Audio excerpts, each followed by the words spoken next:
kita lebih menganjurkan ya untuk penderita diabetes mellitus itu mengkonsumsi yang namanya karbohidrat kompleks dibandingkan karbohidrat sederhana. Membatasi makanan atau mengatur makanan ini memang biar tidak memperparah Iya, penyakitnya ya. betul. Karena Untuk mencegah komplikasi diabetes gitu ya. ini juga nggak bisa sembuh ya, Bu? Iya, betul. Hanya bisa dikontrol untuk gula darahnya, jadi nggak bisa disembuhkan. Gitu. Tapi kalau faktor penyebab diabetes dari segi konsumsi selama ini apa, Bu? Jarang sekali yang ini ya Mbak, digoreng. Ya, jadi untuk penderita diabetes mellitus mungkin untuk pengolahannya boleh sebetulnya digoreng, cuman mungkin bisa kita batasi. Jadi nggak setiap kali makan ada gorengan gitu.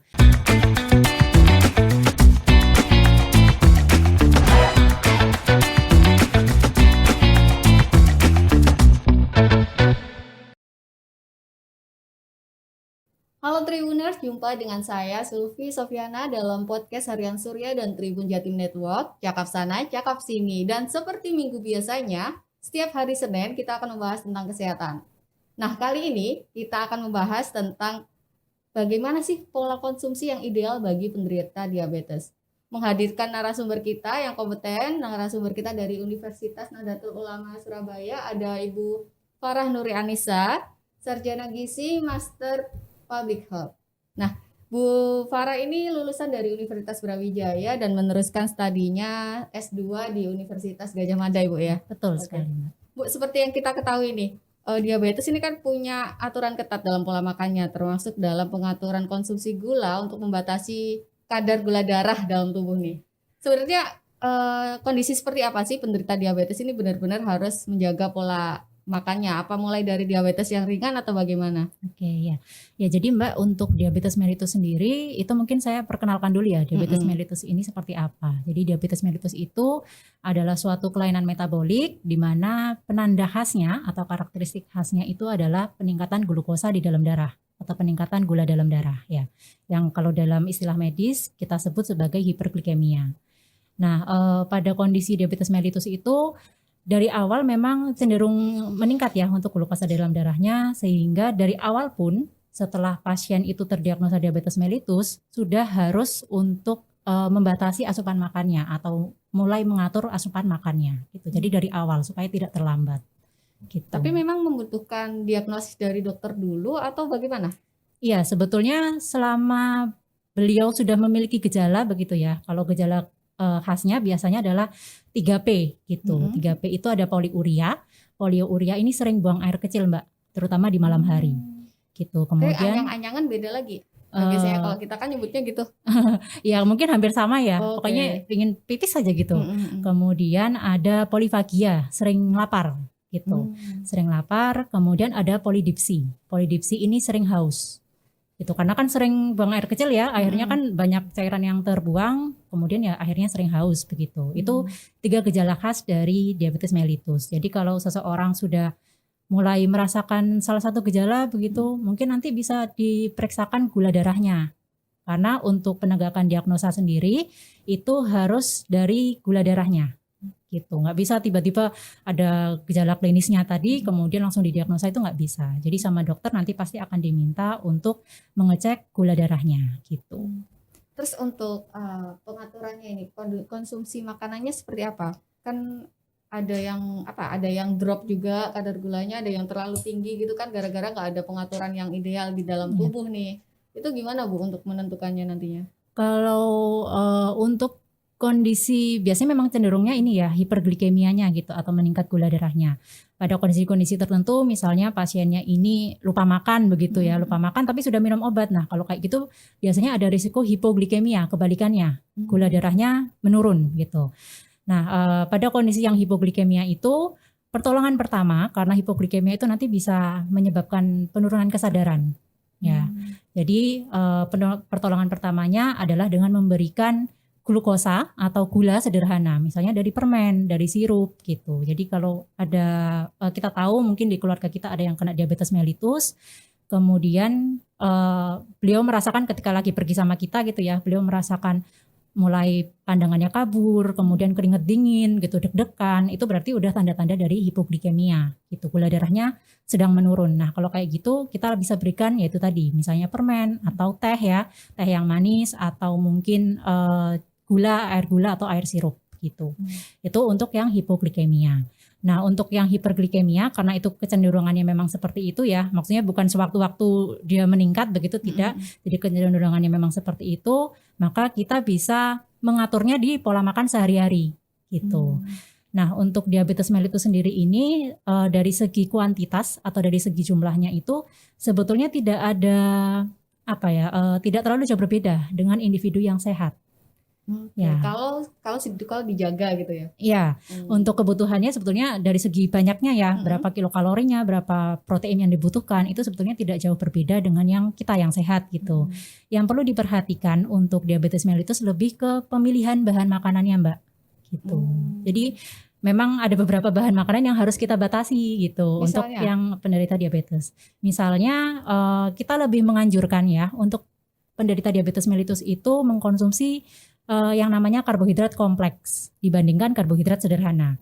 Karbohidrat kompleks itu ya ada di nasi, di umbi gitu ya, ubi-ubian kayak singkong, ketela gitu, kemudian kentang, mie, roti itu boleh dikonsumsi daripada yang mengkonsumsi gula atau minuman kemasan, biasanya kan banyak gulanya ya Mbak. Nah, yang seperti itu tidak kita anjurkan gitu. Jadi kita anjurkan untuk mengkonsumsi yang karbohidrat kompleks. Kenapa kok karbohidrat kompleks? Karena di karbohidrat kompleks itu ikatannya lebih banyak dibandingkan yang karbohidrat sederhana. Kalau ikatannya lebih banyak, dipecah tubuhnya itu lebih lama gitu. Jadi tidak langsung tiba-tiba naik gitu ya? Betul, gula darahnya nanti nggak akan langsung meningkat drastis gitu. Makanya kita anjurkan untuk makan yang karbohidrat kompleks begitu. Kemudian selain dari karbohidratnya, jenis karbohidrat yang dikonsumsi mungkin bisa juga dibatasi begitu ya, atau diperhatikan dari yang namanya indeks glikemik makanan Mbak. Indeks glikemik makanan. Lihatnya di mana Bu? Atau memang dari dokter sudah ada? Biasanya kalau dari ahli gizi itu sudah Mbak, sudah ditentukan begitu makanan-makanan apa saja yang berindeks glikemik rendah. Nah indeks glikemik ini adalah kecepatan makanan untuk meningkatkan gula di dalam darah gitu. Semakin tinggi indeks glikemiknya, semakin cepat gula darahnya itu meningkat ketika mengkonsumsi makanan tersebut gitu. Jadi kita pilihkan yang indeks glikemiknya rendah. Contohnya apa? Misalnya ketika kita membandingkan roti putih dengan roti gandum ya, roti tawar biasa sama roti gandum, nah itu indeks glikemiknya lebih rendah yang roti gandum gitu. Kemudian mungkin yang sering dengar ya beras putih sama yang beras merah gitu. Nah itu juga menjadi salah satu indeks glikemik rendah untuk yang beras merah ini gitu. Jadi kita anjurkan untuk mengkonsumsi yang indeks glikemik rendah gitu. Mungkin itu sih dari Jadi pemilihan karbohidratnya. Diet juga kan sekarang menu diet yang katanya buat nahan lapar pakai beras merah, pakai betul. Gandum. Sebenarnya memang orang yang glikemik ini memang harus diet istilahnya gitu. Iya betul. Dijaga gitu ya pola makannya. Misal kalau tidak diterapkan seperti ini bagaimana? Nah kalau tujuan dietnya sendiri itu kan memang untuk mencegah peningkatan gula darahnya terlalu meningkat ya Mbak ya. Jadi paling enggak ya enggak sampai meningkat gitu atau tetap dalam range yang normal gitu. Nah kalau misalnya si dietnya ini tidak dilakukan atau tidak diatur gitu ya pola makannya, nah nanti efeknya tentu saja gula darahnya akan meningkat drastis gitu. Nah kalau meningkat drastis itu nanti bisa merusak pembuluh darah gitu. Efeknya bisa kemana-mana itu Mbak kalau hiperglikemianya itu tidak terkontrol ya. Apalagi kalau pasiennya ini sudah sakit diabetes mellitusnya itu lebih dari 10 tahun. Risiko komplikasinya akan semakin meningkat. Kadang bengkak, tiba-tiba memar kayak gitu. Iya, itu bisa jadi salah satu tandanya juga ya gitu. Mungkin yang paling sering gitu ya kalau saya amati dari pasien-pasien begitu, seringnya itu komplikasinya ke gagal ginjal. Ya, itu namanya diabetes nefropati. Jadi gagal ginjal yang diakibatkan karena diabetes mellitus. Gitu. Kemudian ada juga yang namanya diabetes retinopati, itu menyerang mata. Nah, kalau menyerang mata, nanti retinanya bisa rusak, kemudian bisa terjadi kebutaan. Gitu. Kemudian mungkin yang paling sering juga ulkus ya, ulkus atau luka yang di kaki biasanya ya. Iya, betul. Nah, itu juga komplikasi dari si diabetes mellitus. Ketika kondisi gula darahnya meningkat, nanti sel-sel syarafnya itu jadi tidak berfungsi dengan baik. Akhirnya kalau terutama syaraf di kaki ya, kalau kena sesuatu luka itu nggak kerasa Mbak. Gitu biasanya pada penderita diabetes mellitus. Akhirnya kan dibiarkan terus menerus. Kemudian ya akhirnya lukanya itu nggak nutup-nutup gitu. Itu nanti bisa sampai diamputasi kalau memang tidak bisa diselamatkan lagi ya lukanya itu gitu. Itu biasanya disebut dengan diabetes neuropati, kerusakan di syarafnya gitu. Jadi memang untuk membatasi makanan atau mengatur makanan ini memang biar tidak memperparah penyakitnya ya. Betul. Karena untuk mencegah komplikasi diabetes gitu ini ya. juga nggak bisa sembuh ya, Pak? Iya betul. Hanya bisa dikontrol untuk gula darahnya. Jadi nggak bisa disembuhkan gitu. Tapi kalau faktor penyebab diabetes dari segi konsumsi selama ini apa, Bu? Yang paling sering sebetulnya kalau dari segi konsumsi itu tidak langsung berhubungan langsung menyebabkan diabetes mellitus itu tidak begitu Mbak. Jadi ada kondisi obesitas dulu gitu. Jadi obesitas inilah yang nanti bisa menyebabkan diabetes mellitusnya. Nah, obesitas ini bisa dipicu karena misalnya kita kurang makan makanan serat ya, makanan berserat misalnya sayur dan buah gitu. Kemudian kita sering mengkonsumsi makanan tinggi lemak. Ya makan kulit ayam, makan jeroan gitu ya. Kita tahu itu emang enak gitu ya, cuman memang harusnya dibatasi gitu. Kemudian selain rendah serat, tinggi lemak, juga tinggi gula. Ya misalnya sekarang kan banyak ya minuman-minuman kemasan, kemudian ya boba-boba begitu, itu juga tinggi gula sehingga itu juga bisa meningkatkan resiko terjadinya penyakit diabetes mellitus gitu. Biasanya dari 3 itu yang nanti mengakibatkan obesitas. Kemudian obesitas ini nantinya bisa meningkatkan infeksi atau proinflamasi di dalam tubuh kita yang bisa akhirnya merusak pankreas. Pankreas ini nanti berkaitan dengan hormon insulin yang tugasnya menjaga gula dalam darah gitu. Berarti memang ada kecenderungan orang yang dengan berat badan berlebih ini atau memang harus yang obes? Kecenderungannya seperti itu, yang obes atau yang ya mulai berat dari yang status gemuk, status gizinya gemuk, kemudian obesitas gitu. Kemudian untuk berarti kalau yang kurus-kurus kayak saya gini nggak rentan ke diabetes ya Bu ya? Ya mungkin kalau dilihat risikonya mungkin tidak sebesar yang itu ya, sebesar tapi yang ya, tapi tetap ada risikonya, apalagi kalau memang ada genetik gitu. Itu juga menjadi salah satu faktor risiko. Tapi memang yang paling berpengaruh dari segi dietnya tadi atau dari segi status gizinya tadi gitu. Ada nggak sih Bu makanan yang memang kadang disepelekan atau mungkin masih antara orang masih rancu sebenarnya ini tuh boleh apa enggak gitu dikonsumsi sama kadang juga kan orang-orang diabetes tuh membatasi nasi. Iya gitu. betul.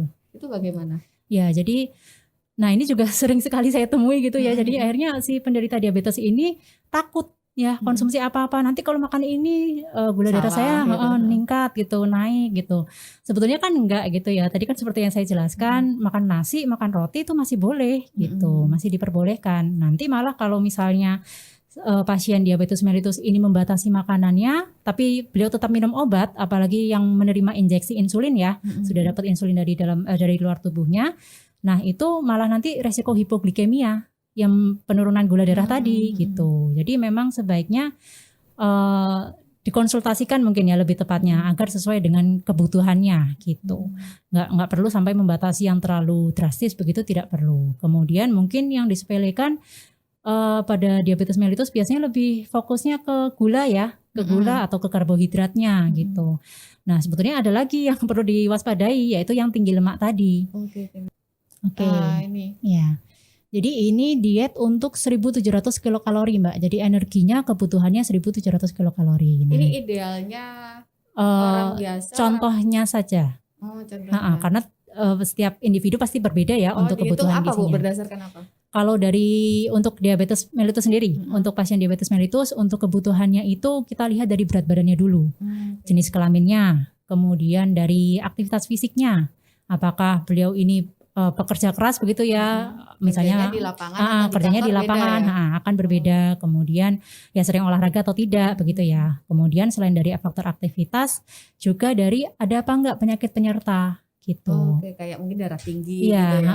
Itu akan menyebabkan peningkatan atau penurunan kebutuhan tertentu begitu. Kemudian juga dari status gizinya gitu. Status gizinya apakah obesitas atau underweight malah ya, atau kurus begitu.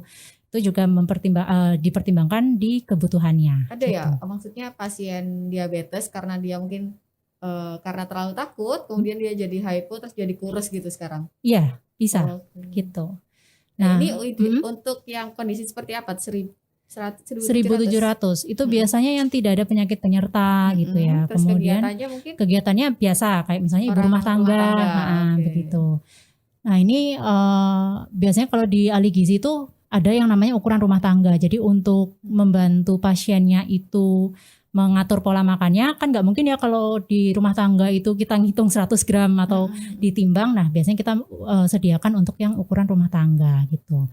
Misalnya untuk nasi putih ya, ini kalau misalnya pasiennya ini tidak terbiasa makan nasi merah, boleh pakai nasi putih dulu Mbak gitu. Jadi tidak dilarang untuk makan nasi putih ya.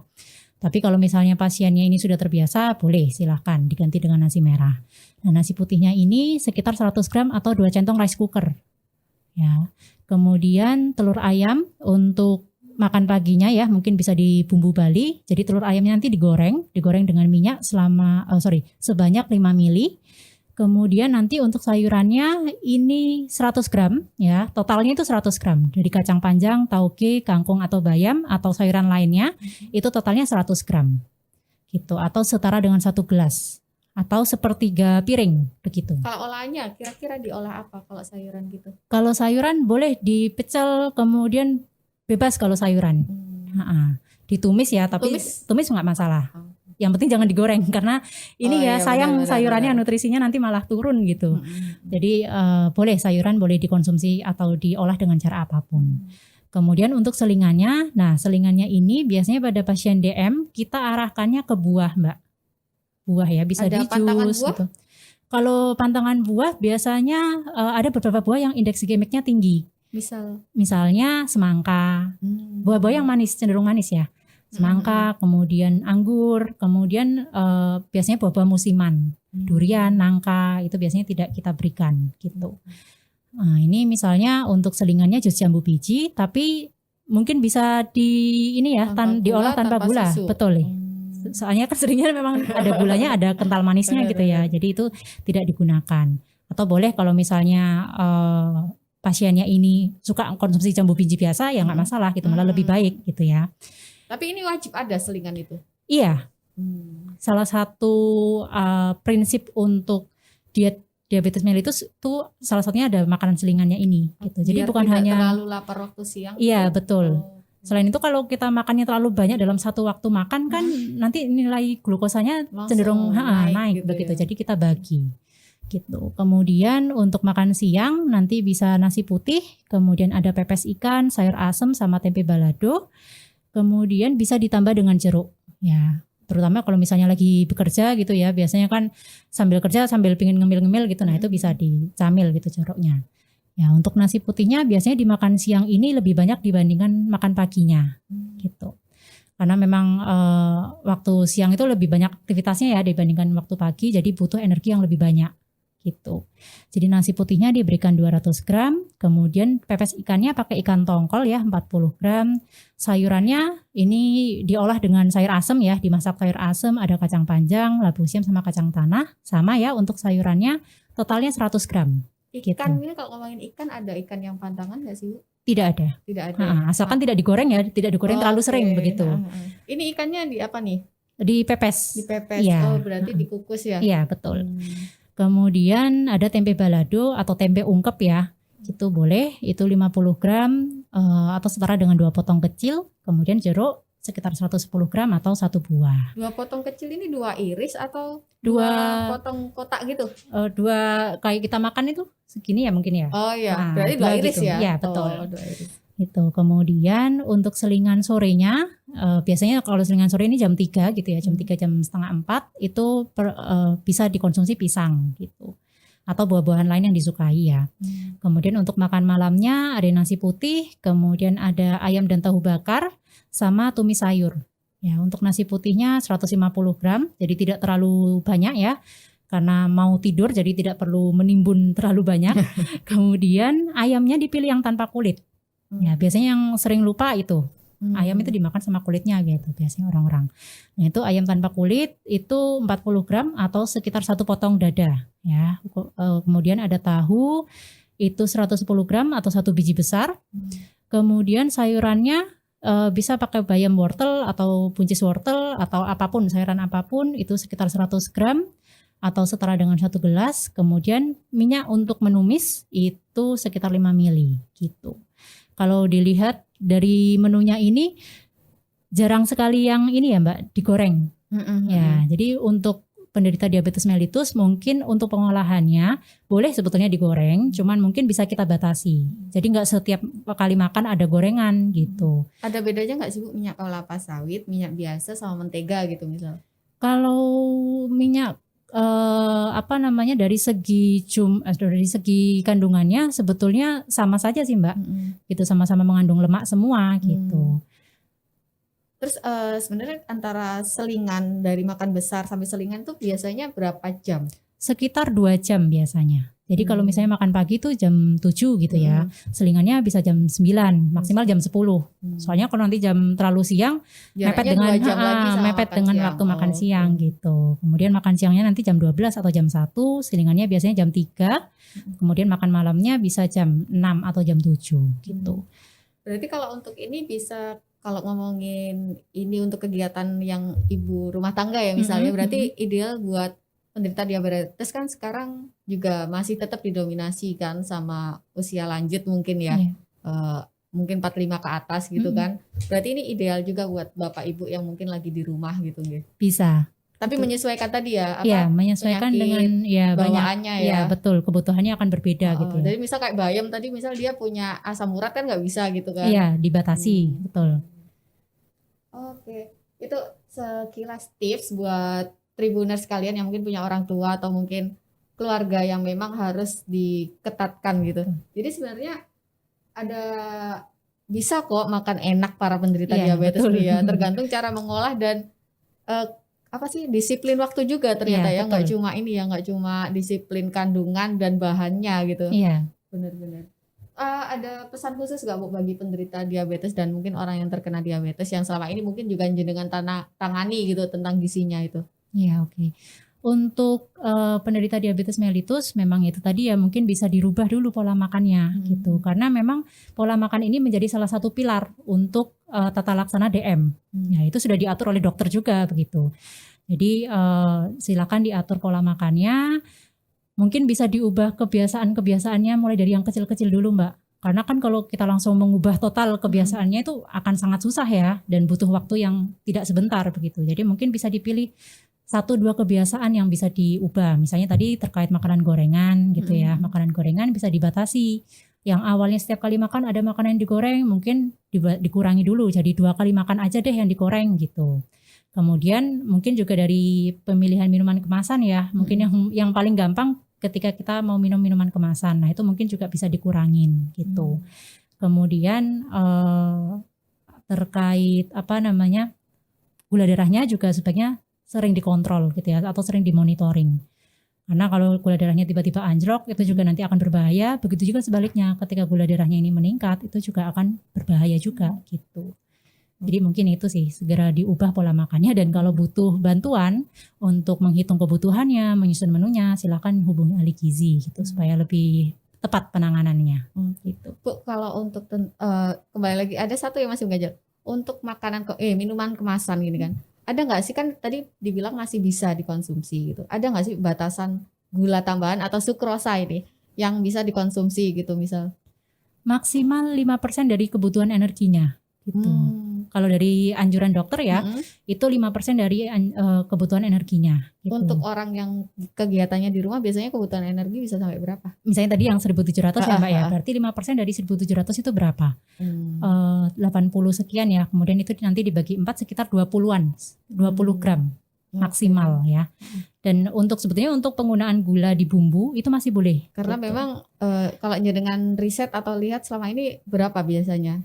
Kadang orang-orang itu konsumsi gula misalnya dalam teh gitu ya. Teh itu bisa 1-2 sendok. Nah, kalau 2 sendok itu kira-kira sudah 10 graman, Mbak. Itu udah setengahnya kan, setengah dari kebutuhan itu. Belum yang nanti dari masakannya, kemudian dari makanan-makanan lain yang dikonsumsi gitu. Tribuners itu sekilas sedikit info tapi sangat bermakna sih buat supaya Tribuners sekalian kalau punya keluarga, punya mungkin teman dekat gitu yang memang menderita diabetes, bisa menjalani kehidupan berkualitas dan tetap nyaman. intinya tetap menjaga pola makan ya Bu ya. Betul. Jadi tetap bisa beraktivitas seperti masyarakat pada umumnya, bisa makan-makan tetap pada umumnya, tapi tetap membatasi dan menjadwal setiap makanannya Ibu. Iya, Makasih ya Ibu Farah atas waktunya. Terima kasih kembali. Iya, Tribuners, terima kasih atas perhatiannya. Tetap bersama saya Sulfi Sofiana dalam podcast kesehatan Cakap Sana, Cakap Sini minggu depan.